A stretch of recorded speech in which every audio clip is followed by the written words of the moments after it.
में क्या रहते हैं, स्टैंड लेते हैं कि हाँ मैं जे परमेश्वर के काम करूंगा, मुझे चाहे पास्टर जी को पता भी नहीं है, चाहे पास्टर जी मुझे बोले चाहे ना बोले, मैं जे काम करूंगा, मैं ऐसे चलूंगा। आज प्रॉब्लम कहाँ आती है, हम सिर्फ संडे चर्च में आना इसी को स्टैंड समझ लेते हैं। क्या बोलो मुझको, हम संडे चर्च में आके 2-3 घंटे बैठ के वचन सुन लिया कूलरों के आगे, जाते जाते चाय गरम पी के चलेगी, इसी को हम क्या समझ लेते हैं, यहां मैंने स्टैंड लिया। क्या ये स्टैंड है? हम 15 मिनट वर्शिप कर लेते खड़े होके, इसी को स्टैंड समझ जाते हैं कि मैंने 15 मिनट देखो वर्शिप कर दिया, आज खुदा मैंने स्टैंड ले लिया। अरे जिन लोगों को खुदा ने ऊंचा किया ना, उनके देखो काम, देखो उनके, और आप आज देखो। आज कई लोगों को हम देखते हैं अपने घरों में बंदगियां नहीं कराते, क्यों? क्योंकि छोटे से खर्चे से डर जाते हैं। संगत आएगी उसको ठंडा पिलाना पड़ेगा, पास्टर जाएंगे उनको ठंडा पिलाना पड़ेगा, छोटा सा दान भी देना पड़ेगा, रहने दो यार, बचा लेते हम, 200-400 बच जाएगा हमारा। तो क्या ऐसे लोगों को क्या कहोगे? वो स्टैंड लेने वाले लोग हैं? बताओ मुझको। जब पास्टर जी कौन से कह रहे हैं कि हमें ऐसा ही खिलाओ, पास्टर जी कहते बस एक कप पानी का पिला दो, चाय का पिला दो, जाए कोल्ड ड्रिंक पिला दो, तो हमें ज़्यादा खर्चने की क्या जरूरत है, तो सार लेते इसी में। क्या ये स्टैंड है? नहीं। एक टाइम आता है आपका स्टैंड लेने का, और एक टाइम आता है परमेश्वर का आपको बरकत देने का। हालेलुया। और बाइबल पढ़ लो, ऐसा कोई व्यक्ति नहीं है कि जिसने परमेश्वर में स्टैंड लिया हो परमेश्वर ने उसे ऊंचा ना किया हो। चाहे वह दूसरे देशों में गुलाम क्यों ना हो, वहां पर भी परमेश्वर ने उनको क्या कर दिया? ऊंचा कर दिया। शैतान कह सकता था दानियल को, दानियल जहां परमेश्वर के वचन का पूरा करने के छोड़ दे, जहां तेरा कुछ नहीं बनेगा, ऑलरेडी तू गुलाम है ना, तू जहां से निकल सकता है, जहां सड़गल जाएगा, मर जाएगा, छोड़ परमेश्वर के वचन। पर उसने वहां पर भी परमेश्वर में क्या लिया? तो फिर क्या परमेश्वर ने काम किया कि नहीं? उसने किया। परमेश्वर कहता है मेरा हाथ छोटा नहीं कि तुझे छुड़ा ना सके। हमारा परमेश्वर हमारे लोगों में भी हमें ऊंचा करता है, दूसरे लोगों में भी हमें क्या करता है? वो ऊंचा करने की सामर्थ रखता है। हालेलुया। आज एक एक पर्सन को अगर आप स्टैंड लेंगे तो खुदा आपके लिए स्टैंड लेगा। एक वचन पढ़ेंगे, चौथा पॉइंट, 4 पॉइंट, उसके बाद एक लास्ट पॉइंट रहेगा। उत्पत्ति 41 अध्याय उसकी 39 आयत। उत्पत्ति उसका 41 अध्याय किसी को मिला? प्लीज पढ़ें आप। ओके बस ठीक है, मिल गया मुझे, इतना है, बहुत खुशी। अब मैं चाहता हूं सब मेरे पीछे बोले। तब फिर फिरौन ने, आपको पता है फिरौन कौन है? राजा। मिस्र के राजों को क्या बोला जाता है? फिरौन। उनको राजा नहीं लिखा जाता, कहीं पर भी पढ़ ले फिरौन लिखा आता है। उनको राजा नहीं कहते, उनको फिरौन कहते हैं। मतलब फिरौन मतलब वो राजे से भी बड़ा मानते हैं अपने आप को, मतलब कह लो कि गॉड मानते हैं अपने आप को, देवता मानते हैं। जो राजा बन गया वो गॉड बन जाता है कि मैं गॉड हूं।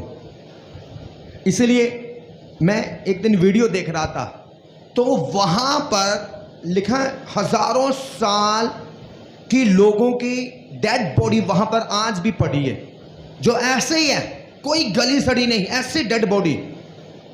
वो एक सिख व्यक्ति है, वो बनाता है, उसका चैनल का नाम पता नहीं क्या, वो ऐसी ऐसी खोज निकालता है, बहुत तरह की खोज निकालता है जो हर आम व्यक्ति नहीं निकाल सकता। तो मैंने नीचे कमेंट पढ़ रहा था, तो कमेंट में लिखा था किसी व्यक्ति ने कि फिरौन जो थे ना मिस्र के, वो अपने आप को देवता मानते थे। वो कहते कि हम देवता हैं। तो परमेश्वर ने क्या किया? उनकी हड्डियों को, मांस को सड़ने नहीं दिया कि देखो इनकी लाशों को, अगर देवता होते तो क्या ऐसे मरे पड़े होते? कितनों को मेरी बात समझ लग रही है? लोगों को परमेश्वर ने दिखाया, उनकी डेड बॉडी ऐसे कच के शीशे में पड़ी हुई, ऐसे ऐसे। मैंने पहले शेयर करने लगा था ग्रुप में, फिर मैंने कहा छोड़ो, पता नहीं किसी को क्या समझ लगेगा क्या नहीं लगेगा। तो परमेश्वर ने उनकी डेड बॉडी को गलने सड़ने नहीं दिया कि जे देखो लोग, जे लोग अपने आप को देवता मानते थे, फिरौन कहते थे कि हम गॉड हैं, हम बारिश ले आ सकते हैं, हम मौसम कर सकते हैं, सब कुछ कर सकते हैं, हम गॉड बन गए। तो इसलिए परमेश्वर ने उनकी डेड बॉडियों को सड़ने गड़ने दिया ताकि लोग देखें कि अब क्या आने, अगर जो गॉड है तो अब को मुर्दा पड़े। तो इसीलिए राजों को, मिस्र के राजों को क्या बोला जाता था? फिरौन। अब लिखा उत्पत्ति 41 उसकी 39 आयत में, फिर फिरौन ने यूसुफ से कहा, परमेश्वर ने जो तुझे इतना ज्ञान दिया है, तेरे तुल कोई समझदार और बुद्धिमान नहीं, इस कारण तू मेरे घर का अधिकारी होगा और तेरी आज्ञा के अनुसार मेरी सारी प्रजा चलेगी, केवल राजगद्दी के विषय मैं तुझसे बड़ा ठहरूंगा। फिर फिरौन ने यूसुफ से कहा, सुन, मैं तुझको मिस्र के सारे देश के ऊपर अधिकारी ठहरा दूंगा। तब फिरौन ने अपने हाथ से अंगूठी निकाल के यूसुफ के हाथ में पहना दी और उसको बढ़िया मलमल के वस्त्र पहना दिए और उसके गले में सोने की जंजीर डाल दी और उसको अपने दूसरे रथ पर चढ़वाया और लोग उसके आगे आगे ये प्रचार करते चले कि घुटने टेक कर यूसुफ को दंडवत करो। उसने उसको मिस्र के सारे देश के ऊपर प्रधानमंत्री ठहराया। सब ताली बजाएं यीशु मसीह की नेमत है। अब फिर वही बात आकर यूसुफ के लिए भी, यूसुफ क्या है? गुलाम। क्या है मिस्र में? आपको किसको, कितने लोगों को इसकी स्टोरी के बारे में पता है? थोड़ा हाथ दिखाएं मुझको। तो इसको तो मैं शॉर्ट में सिर्फ समझाऊंगा दूसरों को, शॉर्ट में। ये यकूब का बेटा है। किसका बेटा? 11वां बेटा। तो इसके भाइयों ने इससे जलसी की और इसको इस्माइलियों के हाथ बेच दिया। इस्माइलियों इसको बंदी बना के मिस्र में ले गए। मिस्र में जाके एक पोतीपर एक अमीर व्यक्ति को वहां पर बेच दिया। बेचने के बाद ये बंदा यूसुफ परमेश्वर के वचनों में तब भी बना रहा, तब भी इसने स्टैंड लिया। बाइबल में लिखा है, जिस घर में बेचा था परमेश्वर ने वहां पर इस यूसुफ के कारण उस घर पर बरकत दी। तो उस पोतीफर ने, उस अमीर व्यक्ति ने सब नौकरों से इसको बड़ा नौकर बना दिया कि अब तुम्हें यूसुफ काम नहीं करना, सिर्फ हैंडल करना है, नौकरों को काम देना है, क्योंकि मैंने देखा कि तेरे पर परमेश्वर की बरकत है। तो ये वही है जिसको यूसुफ को उसके भाइयों ने मारा पीटा, इसको गड्ढे में फेंका और इसके बाद इसको इस्माइलियों को बेच दिया कुछ पैसों की खातिर। उसके बाद इस्माइलियों ने जाके मिस्र देश में इसको आगे बेच दिया। तो लोग नौकर लेते थे, जैसे हम जानवर लेते हैं, पता कि नहीं? आज वो कबूतर लेते हैं, मज्जे लेते कि नहीं? तो जो कीमत भर देता, उसकी गाय भैंस उसकी अब होगी, कुत्ता उसका हो गया। अब वो कैसे रखता है उसकी मर्जी। तो ये भी, इसकी लाइफ भी ऐसे ही थी, जानवरों की जैसी। बेचा गया था 2 बार, पहले उसके भाइयों से इस्माइलियों को, इस्माइलियों ने जाके फिरौन को पोतीफर को बेच दिया मिस्र में जाकर। तो ये गुलाम था। तो बाइबल में लिखा है, इसने परमेश्वर के वचनों के अनुसार चलना बंद नहीं किया, खुदा के वचनों में स्टैंड लिया। बोलो, यूसुफ ने परमेश्वर के वचनों में स्टैंड लिया। एक बार सभी फिर से बोलो, फिर से सभी बोलो, स्टैंड लिया। वो बना रहा। लिखा, जिस घर में गया उस लेडीज ने बोला, तू मेरे साथ रहेगा मेरे हस्बैंड की तरह। तो उसने बोला कि नहीं, ये परमेश्वर के वचन के खिलाफ है, मैं पवित्र हूं। जब मैं हस्बैंड नहीं हूं तो कैसे तेरे साथ हस्बैंड के साथ जैसे रह सकता हूं? तो लिखा, उसने बोला अगर नहीं रहेगा तो मैं तेरे पर केस करूंगी और तुझे जेल में पकवा दूंगी। उसने जेल में जाना मंजूर किया, पर खुदा के वचनों को तोड़ना मंजूर नहीं किया, जिस कारण वो जेल में गया। तो शैतान बोलता, अगर यूसुफ क्या मिला तुझे परमेश्वर के वचनों में रहने का? तेरे भाइयों ने तेरे को मारा पीटा, बेच दिया, क्या मिला तुझे परमेश्वर में बने रहने का? मिस्र में आ गया, दूसरे देश में गुलाम जानवर बनकर आ गया, नंगा बिंदा काम कर रहा जानवरों की तरह। क्या मिला? छोड़ वचन। उधर देख, अब तू पवित्रता में रहा, तेरे पर रेप केस चल रहा है, तुझे जेल में फेंक दिया गया, सारी उम्र अब जेल में सर गल। पर तब भी यूसुफ परमेश्वर के वचनों में क्या रहा? बना रहा। एक टाइम आया जब परमेश्वर ने फिरौन के द्वारा यूसुफ को जेल से बाहर निकाला और यूसुफ को ऊंचा ओहदा किया, और उसी देश में, मिस्र देश में, परमेश्वर ने यूसुफ को प्रधानमंत्री के ओहदे पर नियुक्त किया। अब जेल लिखा था, यूसुफ को अंगूठी बना दी। अंगूठी कौन सी? सोने की, वो मोहर वाली अंगूठी कि तू अधिकारी है, तेरे पास। उसका मतलब होता पावर दे देनी किसी को। जिसके पास अंगूठी आ जाती है उसके पास क्या आ जाती है? उसके पास पावर आ जाती है। जैसे प्रधानमंत्री की कुर्सी आ गई तो उस व्यक्ति के पास क्या आ गई? पावर आ गई। मुख्यमंत्री के पास मुख्यमंत्री का ओहदा आ गया तो उसके पास मुख्यमंत्री की क्या आ गई?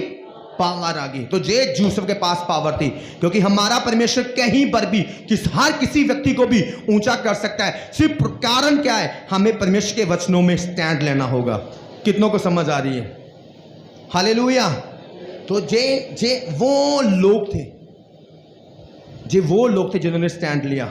आज हम क्या प्रार्थना में स्टैंड लेते हैं परमेश्वर के कामों के लिए, कि परमेश्वर में अपने आसपास के लोगों की रोज 2 घंटे की प्रार्थना करने का स्टैंड लेता हूं, हफ्ते में 2 फास्टिंग करने का स्टैंड लेता हूं, जो कमाऊंगा सच्चाई के साथ ताइथ बोने का स्टैंड लेता हूं।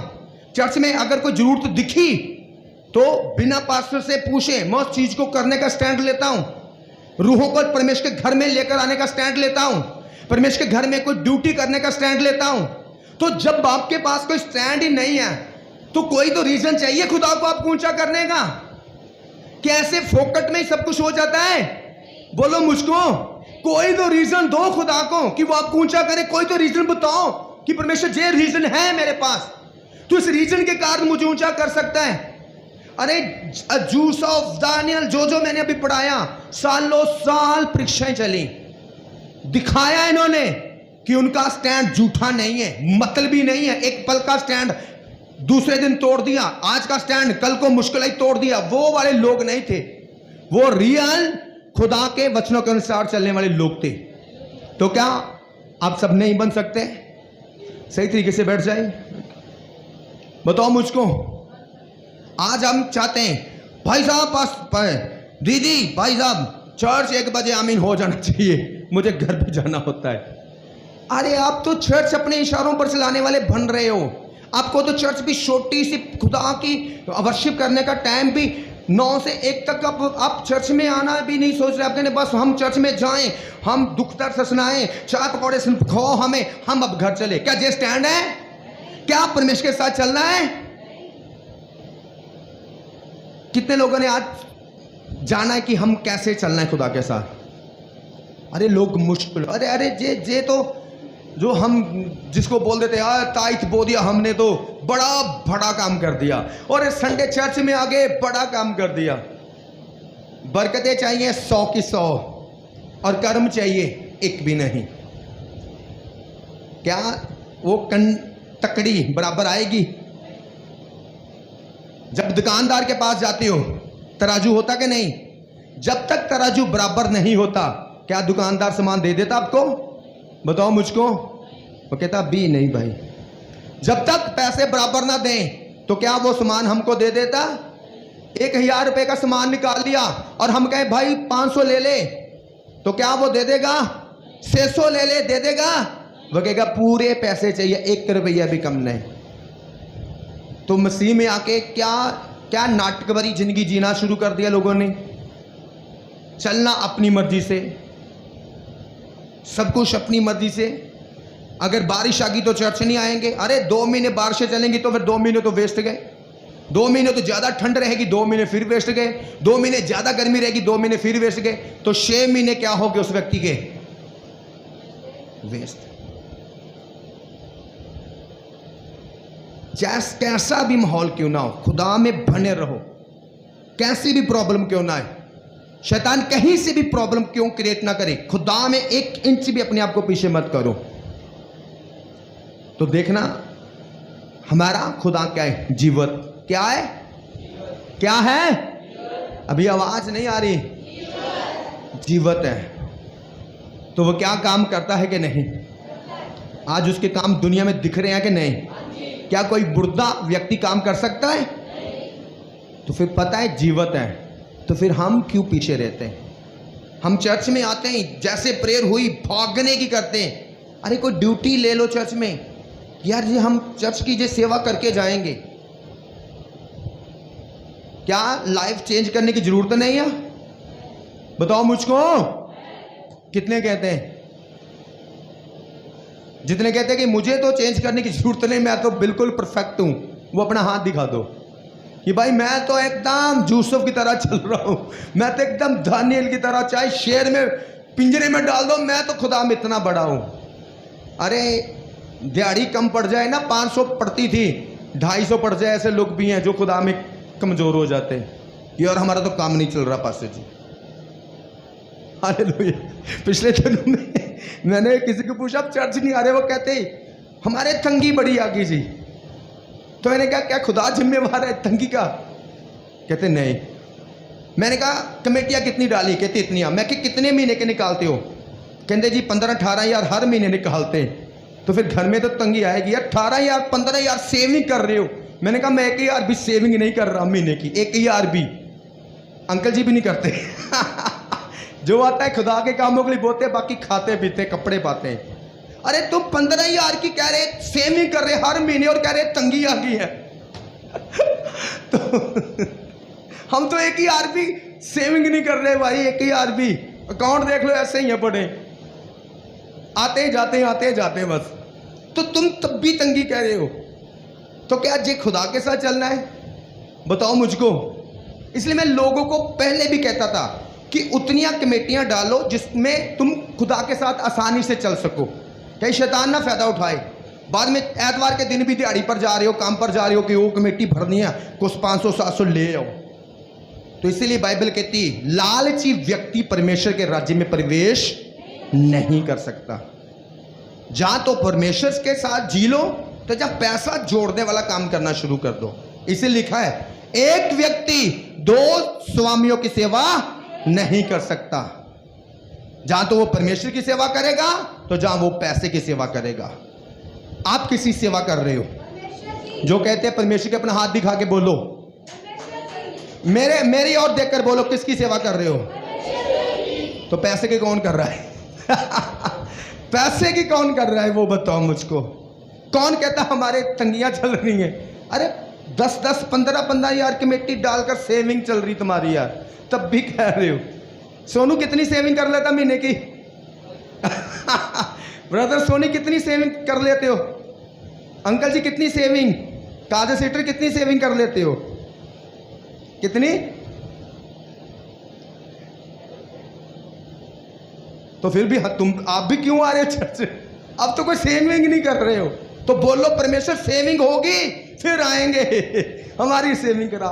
नाटक क्या कहते हैं इसको? नाटक क्या कहते हैं? नाटक, ड्रामा। वो ड्रामे देखते कि नहीं? झूठा सब कुछ होता है, देखते कि नहीं? सब इमोशनल, सब झूठा। इसलिए लोग नाटक देखते देखते वही भी नाटक। खुदा रियल ना, उसके लिए सिर्फ पैसों के लिए ना चलो, सिर्फ ये ना चलो मुझे बरकत मिलेगी तो मैं चलूंगा, नहीं तो नहीं चलूंगा। जे क्या चलना है? अगर मेरा काम चलेगा अच्छा तो फिर तो मैं खुदा के कामों में बोलूंगी, नहीं तो मैं नहीं बोलूंगी। जे क्या है? जिस भी हालात में हो, खुदा में अपने आप को मजबूत रखो, अपने आप को बना के रखो। खुदा आपको देखेगा, उस हालात से निकालेगा और यूसुफ की तरह ऊंचा भी करेगा। अपनी आंखों को बंद करो, बोलो प्रभु यीशु मसीह, जो मैंने आज वचन सुना है मैं उस वचन पर अमल करूंगा।